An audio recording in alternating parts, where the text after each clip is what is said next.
Hi, this is Nicole McCaskill from Equipped, and thank you for watching this TA in 5 minutes or less. So, what's to learn from elevator buttons? Not really sure. That was my question. When I found out that my daughter, who is a teacher assistant in an elementary school, was assigned with the task of making a display of elevator doors. Specifically, she had to create the buttons. This is what she did. She had some cardboard, she had collected some water bottle caps off of different items. She numbered them and then glued them on the board, and eventually this will go on a display. The display will be in an area where the children walk by and they can see different contributions for Black History Month.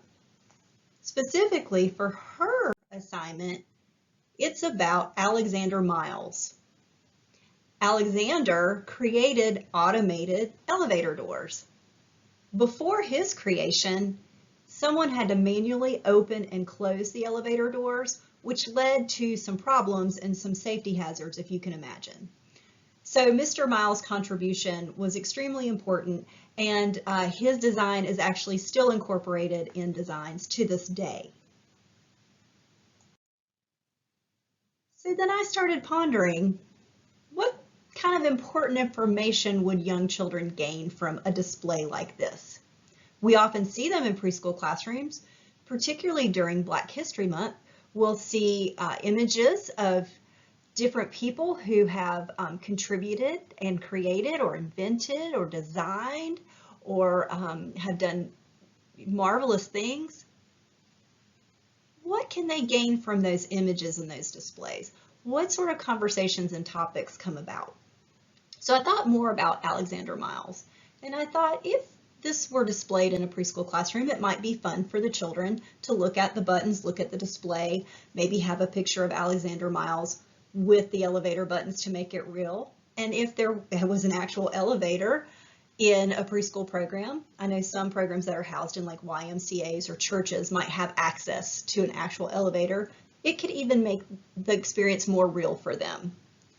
So I started thinking about, how do we make the leap of someone in history, someone that the children do not know, and make it real and relevant to them?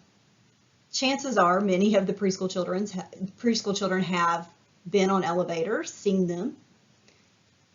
We take a picture, we connect it, we talk about what elevators are. It's important for preschoolers to understand elevator safety.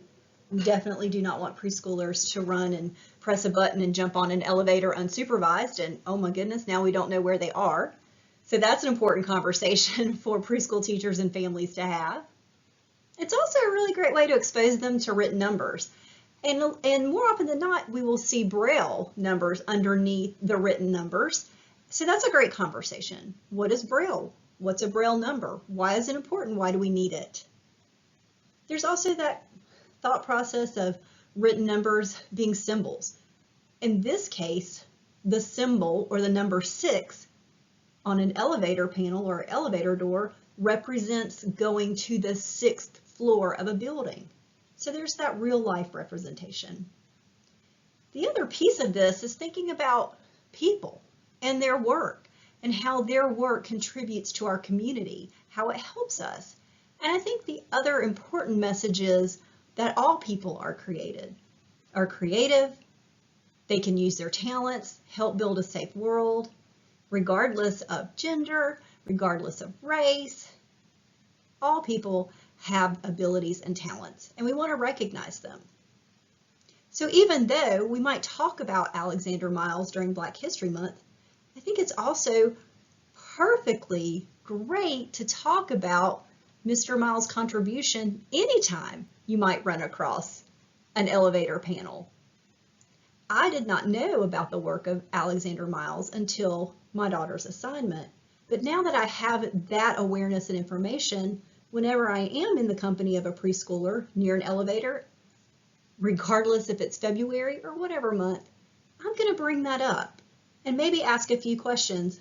find out what my preschooler might know about elevators and elevator buttons, and then maybe share a little more information.